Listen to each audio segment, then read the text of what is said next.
Здравствуйте, дорогие друзья! Привитание! Сегодня мы едем в удивительно живописное, красивое и гостеприимное место. Ваня, не едем, а идем у Поставы. У этого города совершенно удивительный герб. На французском щите изображены рыболовные сети и 3 золотые рыбки, которые наверняка исполняют любые желания. Ну вот тут неверагодно спевают птушки, хараство природы, але недзе там уже звеняць цымбалы и гармонік. И это один из самых крутых фестивалей у нашей цудоўнай Витебской области. Отправляемся ему навстречу. Поехали!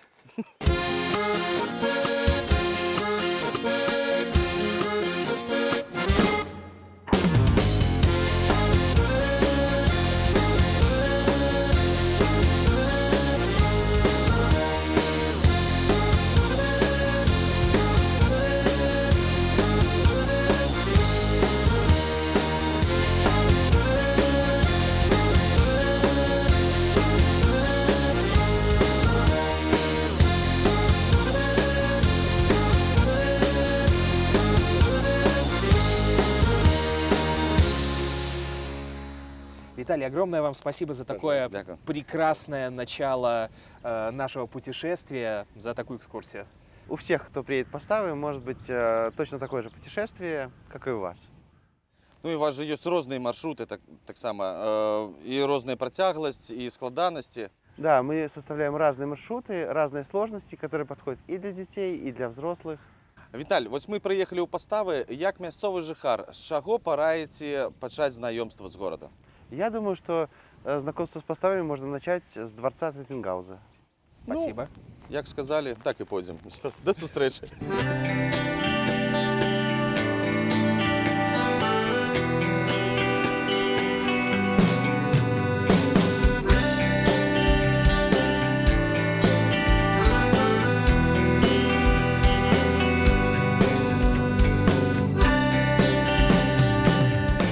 Здравствуйте. Добрый день. Як і параілі нам мясцовыя жыхары, мы адразу накіраваліся да палаца Тызенгаузаў, і сёння нас сустракае Оксана Журова, навуковы супрацоўнік Поставскага раённага краязнаўчага музея. Добрый день, я рада вас сегодня приветствовать в нашем городе Поставы. И Оксана не одна, обратите внимание, нас встречает главный герой.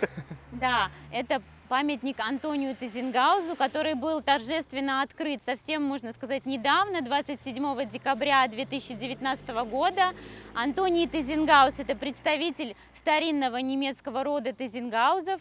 В XVIII веке он владел нашими поставскими землями, имением в Поставах, и начал здесь у нас в Поставах градостроительную деятельность.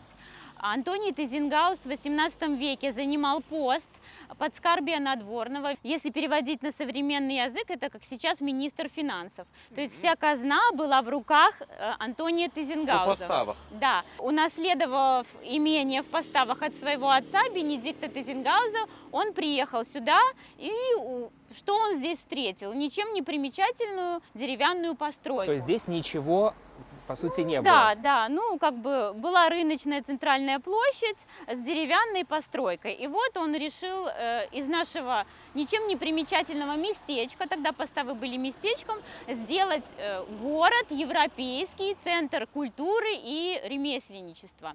Ну и в центре этого города, конечно, должен был появиться дворец. Так, вот. Да. И первый камень дворца был заложен в 1760 году по инициативе Антония Тезенгауза. Сюда он в Поставы пригласил итальянского архитектора Джузеппе де Сака, который спроектировал застройку нашей центральной площади и проектировал наш дворец Тезенгаузов. Оксана, бачу такую недарэчнасць. Звычайна ёсць якія помнікі ці скульптуры, нешта труць. Тут нічога не натерто. Нет, почему? Хоть памятник совсем недавно у нас здесь появился, но у местных жителей уже сложилась свои традиции и поверья с этим памятником. Говорят, поскольку Антоний Тезенгауз был главным казначеем страны, то если потереть руку Антонию Тезенгаузу, то это сулит прибавление денежное или повышение по службе. Так что я перша. Можно попробовать. И вот так. Сейчас и я ручку позолочу. Ну, не подведи. Так, ну что, пойдем поглядим.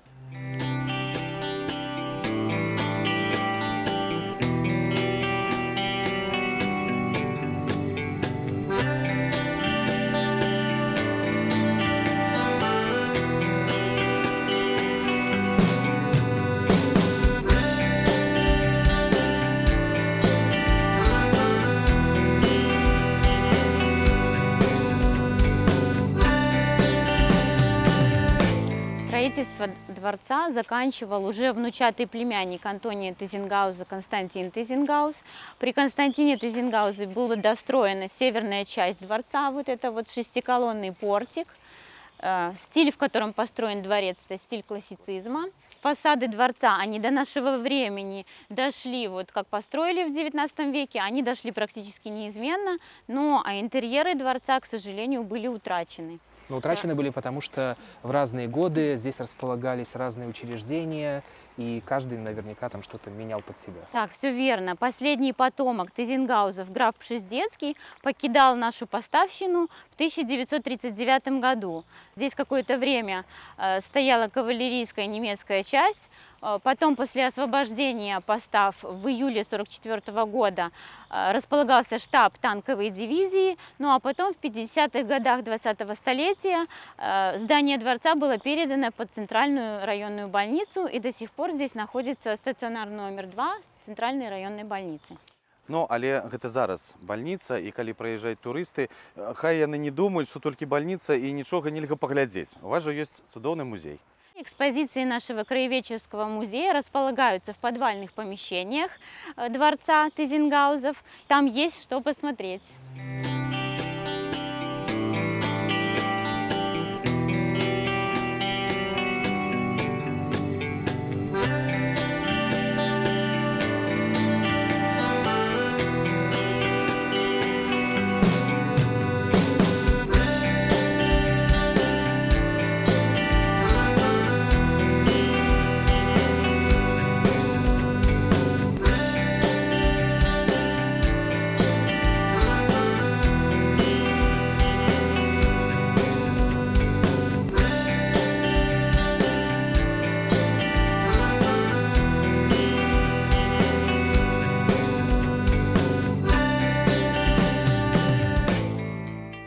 Здесь в нашем музее расположено несколько экспозиций. И вот эта вот первая экспозиция, называется она «Таксидермическая мастерская». Здесь у нас находится сам Константин Тизенгаус, возле него жена Валерия Ванькович. Вот это вот за столом сидит препаратор, таксидермист, имя его известно, Михаил Скиндер. Опасный человек, его боялись все животные в округе. И люди, я думаю, так само. На всякий случай.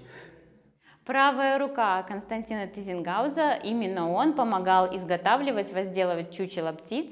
И вообще Константин Тизенгаус, всемирно известный ученый-орнитолог, всю свою жизнь посвятил науке орнитологии, изучению птиц, написал много научных трудов. Мы, когда ехали сюда, Сергей мне напомнил о том, что в детстве у него была любимая книга. Это Брэм «Жизнь животных». Гэта так, калісьці я нават марыў сваё жыццё звязаць з біялогіяй, але зараз гляджу на гэтыя інструменты і разумею, што добра я не пайшоў туды, я б не змог. Ну, кстати, во многом эта книга действительно обязана той экспозиции, которая вот когда-то здесь была собрана. Да, это правда, действительно, Константин Тизенгаус за время своих научных исследований собрал целую коллекцию чучел птиц, которая насчитывала около 3000 чучел птиц и их яиц со всех частей света. И на базе этой коллекции здесь, во дворце, был создан орнитологический музей, известный далеко в Европе, даже и Российской империи. Я вось гляжу на сцены и бачу, что тут есть иллюстрации, видать, самого Константина Тизенгауза. Да, действительно, кроме того, что Константин Тизенгаус был талантливым ученым, он еще был и талантливым художником. Все свои научные труды он иллюстрировал сам, писал картины, акварелью, пастелью. И вот здесь на стенах экспозиции есть копии его картин, и в следующем кабинете также можно увидеть. Ну вот, пожалуй, пройдемся мы и по остальным выставочным залам тоже. Здесь, конечно, уютно, но немножко жутковато. Але прохладно.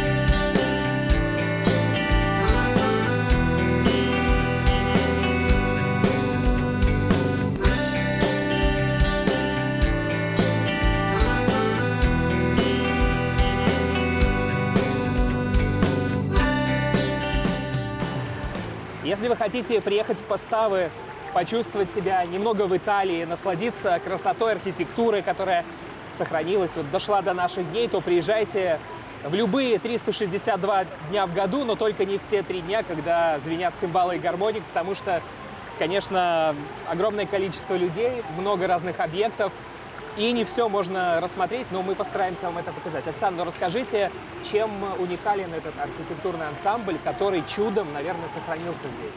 Да, мы сейчас находимся на центральной площади. Сейчас это площадь Ленина, а при Тизенгаузах площадь называлась Рыночной. Прямо в центре площади стоял каменный крытый рынок, своего рода торговый центр того времени. Сюда, на эту площадь, со всех уголков поставщины съезжались купцы, продавали свои товары, торговали. Ну и по периметру площади при Тизенгаузе началась застройка. Это 1760-1780 года. По проекту итальянского архитектора Джузеппе де Сака начали строиться дома ремесленников в стиле архитектурный барокко на манер голландских городков. Действительно, вот эти домики очень похожи на пряничные. Если их разукрасить, то там красный, зеленый, желтый, синий, то они все будут Да, может напоминать быть. такое. Туристы отмечают, что у нас здесь как маленькая Голландия некоторые. Я могу сказать просто, что когда глядишь на эту усю забудову, нигде в Витебской области докладно гэтага няма, магчыма только у Гародни можно сустрэць, але это так само дзякуючы Тизенгаузам. Да, поскольку он был староста Гродненский, он там занимался градостроительной деятельностью, ну и, конечно, здесь у нас. Вы казали, что это домы рамеснікаў, так? Так, да. Вось якія рамеснікі непасрэдна жылі на гэтай плошчы, чым яны займаліся. Ну зараз, вядома, мы тут розныя пахі, і кукуруза ёсць, і дзесьці і мёдам, і ўжо ліпа квітне. Што тады, якія рамеснікі былі? Антоний Тизенгаус был еще и реформатором, да, и здесь на Поставщине он развивал промышленность, открыл много мануфактур. Была ткаческая мануфактура, мануфактура по производству парусов даже была своя персиярня, на которой вот мануфактура по производству поясов Тизенгауза. Всем известные слуцкие пояса, а у нас здесь в 18 веке ткали пояса Тизенгауза. Они не сохранились, то есть неизвестно, как они выглядят. Не сохранились, но известно, что вот в производстве поясов использовали золотые и серебряные нити, и пояса достаточно были дорогие. А ну вы глядите, зараз, ну, мужчины... Свежо как стало. Ветерок подул. Зараз мужчины не так часто карыстаюцца паясамі, а жанчыны все ж таки болей, напэўна. І вось мяне цікавіць вось гэтая жанчына, яна вельмі яркая ў прамым сэнсе, дарэчы, у яе таксама ёсць паясок. Калі яна з'явілася, яна, дарэчы, вельмі прыгожая, але я разумею, што гэта не 18-е стагоддзе, але ўсё роўна класна. Нет, конечно, это, можно сказать, самый новый объект на нашей площади, объект 21 века. На этом месте всегда был фонтан, еще с советских времен, и это уже третья реконструкция фонтана произошла у нас в сентябре 2018 года, он открыт был, и это скульптура Родины Матери с солнцем в руках. Но на этой площади это не единственная скульптурная композиция. Здесь есть монумент, который, конечно, говорит о том, что и Поставы тоже, как и все города Беларуси, пострадали в годы Великой Отечественной войны. Я предлагаю немного пройтись по площади. Обов'язково.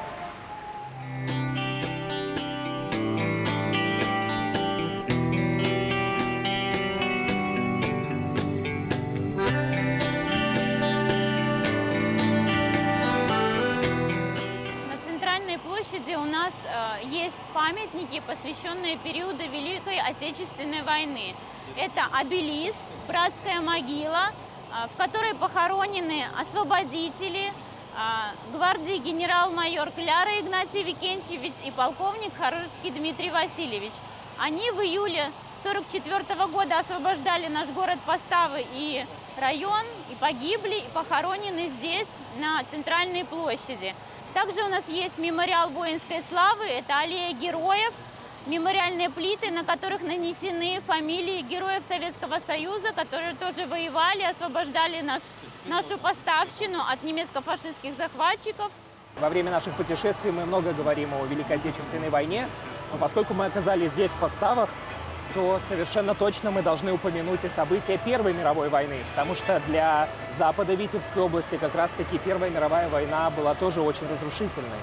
Да, действительно, это так. В Первую мировую войну наш город и весь район был поделен линией фронта на две половины. На одной половине дислоцировались войска русской императорской армии, а на второй половине войска германской армии. И здесь достаточно проходили ожесточенные кровопролитные бои, так как, например, Нарышская наступательная операция в марте 1916 года.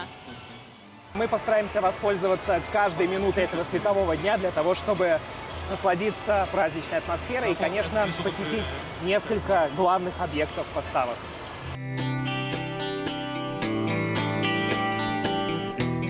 На главной площади районного центра, в одном из сохранившихся зданий, сегодня, как и более 2 веков назад, располагается аптека, она же музей. Это здание всю жизнь было историей.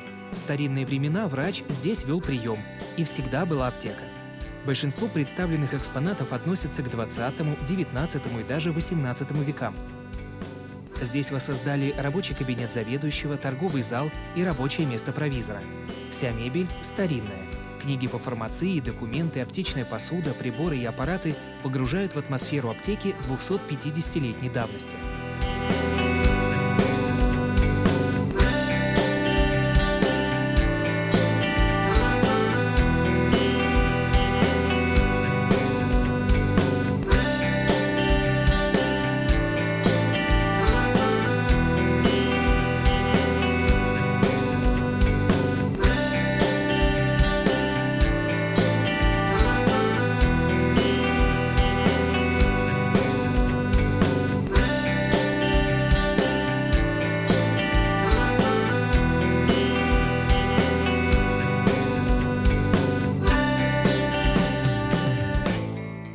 Вось ведаеце, чым мне вельмі падабаюцца паставы, тое, што ўсе славутасці, усе побач, ну, вельмі кампактна. І зараз мы знаходзімся каля адной з яе, гэта храм. Так, это храм святителя Николая Чудотворца. Построен он в 1894 году на месте деревянной церкви Святой Троицы, которая сгорела в 1815 году. Православных прихожан у нас было на то время очень много, и городу нужен был большой храм. И 1 августа 1891 года началось строительство церкви. Построили достаточно быстро. Уже в 1893 году строительные работы почти были закончены, и в 1894 году церковь осветили в честь святого Николая Чудотворца. Скажите, почему где-то можно встретить название такое или объяснение, что это храм в храме? Потому что архитектурный стиль церкви – это псевдорусский, и внутри у нас в церкви находится иконостас в виде церкви, также в псевдорусском стиле построен. И мы увидим сейчас, когда зайдем. Да, он его сохранился. можно увидеть. Он сохранился, он оригинальный.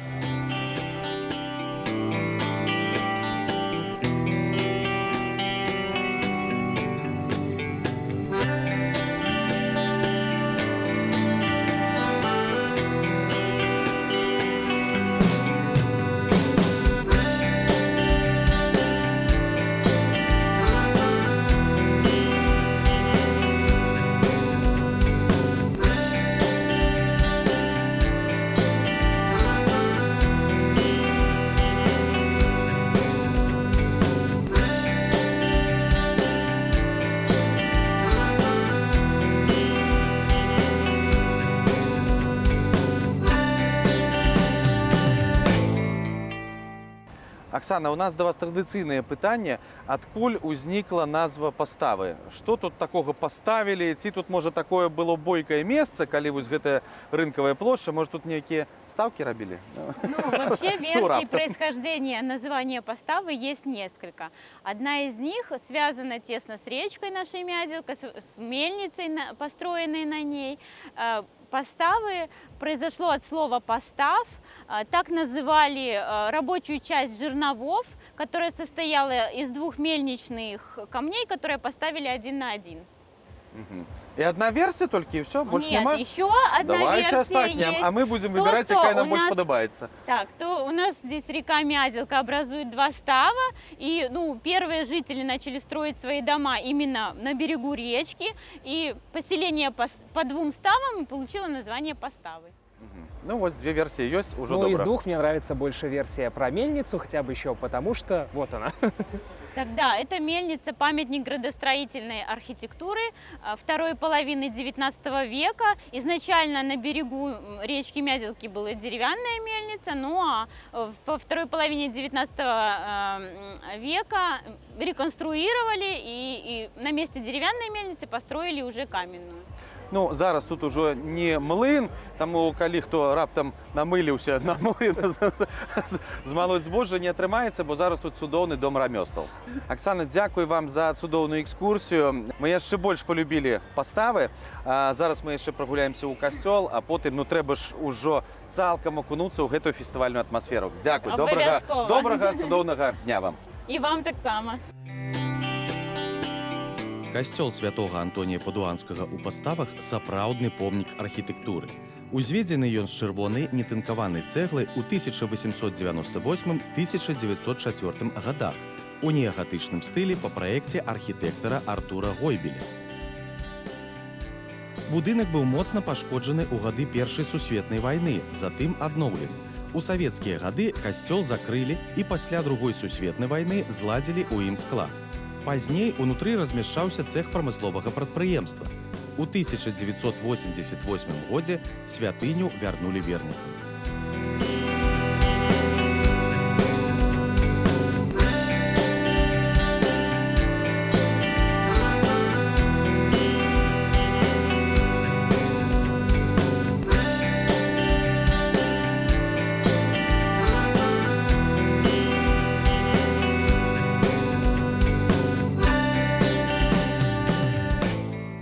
Дорогие гости, у нас рыбные присмаки. Коляска карп запечены. Так, Карп. вот гэта хто? Гэта карп так само печены. Гэта котлеты, зробленные з карпа. Карп гарачае копчення, так само карп гарачае копчення. Пироги з рыбы. Селядец так само зроблены свойскі. Слухайте, а вот гэта што такі? Гэта з мясом. О, Гэта з мясом. Гэта з мясом. Гэта ёсць так само і з мясом. колбаса. Да.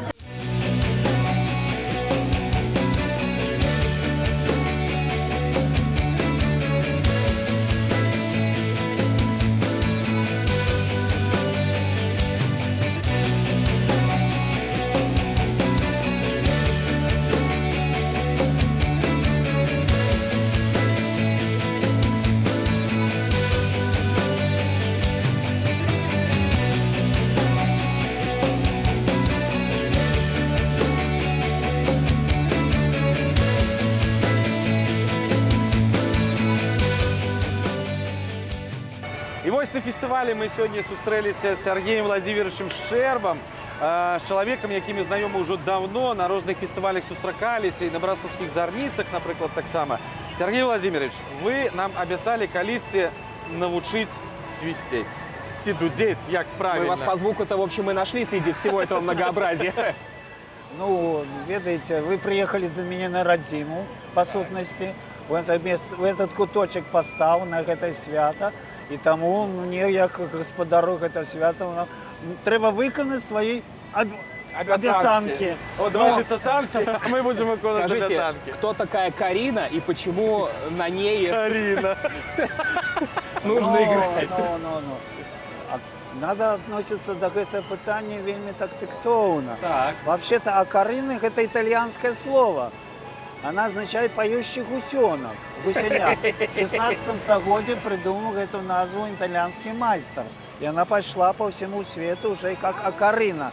А ранее это был так называемый, ці у Беларуси называли гудки, ці те же самое на всходе называли «поющее яйко». Як по сутности починалася як бы акаринка. Начиналася завсёды весновое свято с вот этой маленькой такой акаринки. Гуканье весны? Да, гуканье весны. Назывался Веснянка.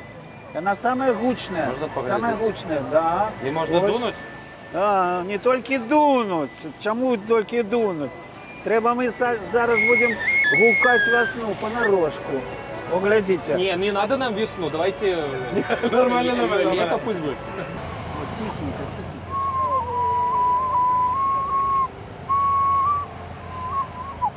Ну, неяк атрымалася. Гэта дадому ў невядомае.